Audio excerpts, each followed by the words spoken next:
which you know is a very fast evolving game, and now more so than ever, the way that we lead our news lives. I mean, many of the chums who watch this show on a regular basis will be like me. You tend to look at your phone or your iPad.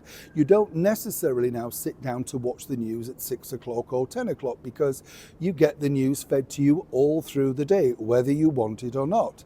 But this is a good and a bad practice, particularly, of course, if you are struggling like this particular government are currently behind the black door here of number 10 Downing Street in the very heart of Whitehall, London. But now, according to a very well-placed source, it would appear that Keir Starmer has had enough, even of the mainstream media.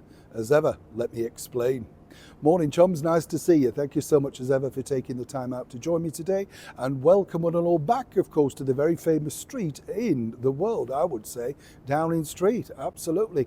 Pitted with lots of history and, of course, disasters and triumphs. I mean, it's incredible to think, what was it now, so many years ago, just a couple of days ago, in fact, when Margaret Thatcher famously stood on the steps and said, "We're leaving Downing Street for the very last time."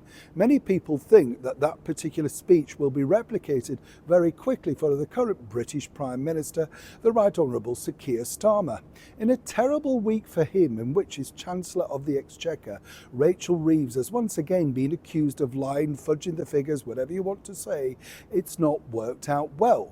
But you see, things all started off, as they often do, very positively. And the problem that you've got with the mainstream media, if you look at that particular famous picture now, all of them couldn't wait to crow round the British Prime Minister Keir, laughing away on the private jet as they zipped across the sky on some free jolly. All ready, of course, to laugh at any bon mot that he was willing to share, because this was a brave new world. This was the change, allegedly, that people had voted for. Fast forward 14 plus months on, and they're feeling the pinch. We're talking the mainstream media. Many of the mainstream media, including ITV News, are downsizing, not just in studios, but in staff. Sky News apparently are going to go behind a paywall, and allegedly they couldn't give their staff a pay rise from their bosses, Comcast, owner of NBC, because they didn't have enough money. But then it turns out that they're going to be hopefully buying ITV News. You see how all this skullduggery behind the scenes truly works. And more importantly, those are the sort of people that know their jobs are on the line. All thanks to people like this in 10 Downing Street. You see, for the very first time, the tide has really changed against the current British Prime Minister. And now, where he got an easy ride before on camera, with most people almost just nodding and agreeing, they're seeing that their jobs are perilous. They know that if they don't ask the hard-hitting questions that the great British public want to see, there is a bigger problem looming ahead. You see, recently Rachel Reeves refused to go on camera on Budget Day, or indeed take a question from a leading news organisation, the most watched news channel over here in the United Kingdom. Now that just shows petulance of the highest order, so much so that when that reporter reported this back on the channel, you can imagine how inflamed the viewer was. But you see, they don't care.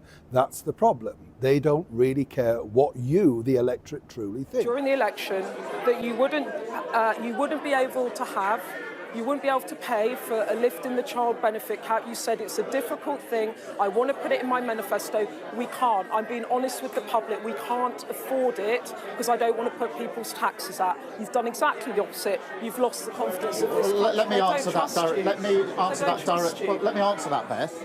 I absolutely do believe that we've got to lift children out of poverty.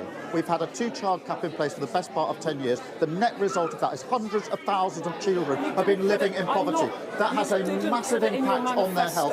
Go to any hospital and ask them, what is the link between poverty and health? It's a direct link, and those children will not have the opportunity to go as far as their talents will. I'm not going to apologise for lifting 500,000 children out of poverty. I'm proud that this Labour government has done more on child poverty than any government has ever done. Prime Minister, final question.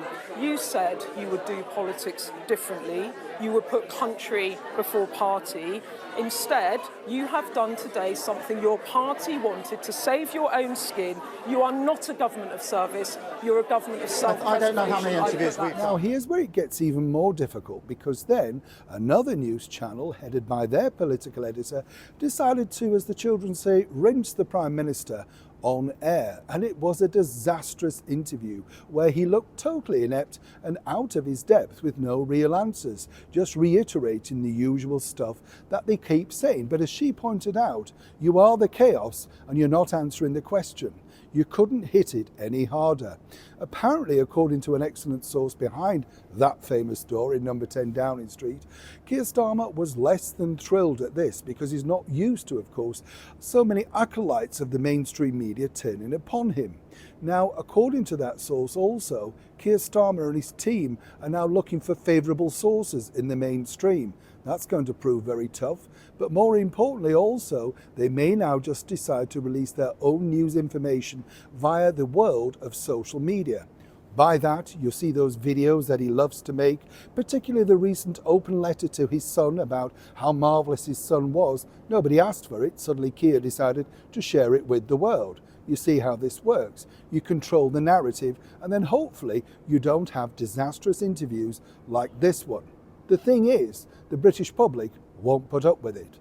Behind those closed doors, nobody's been very honest with the current British Prime Minister, Sir Keir Starmer, to let him know exactly not only how badly he is rating, but how badly this looks when senior ministers refuse to go on camera to answer the most basic of questions. Truly, it's a developing story. Neil Sean, 10 Downing Street, London.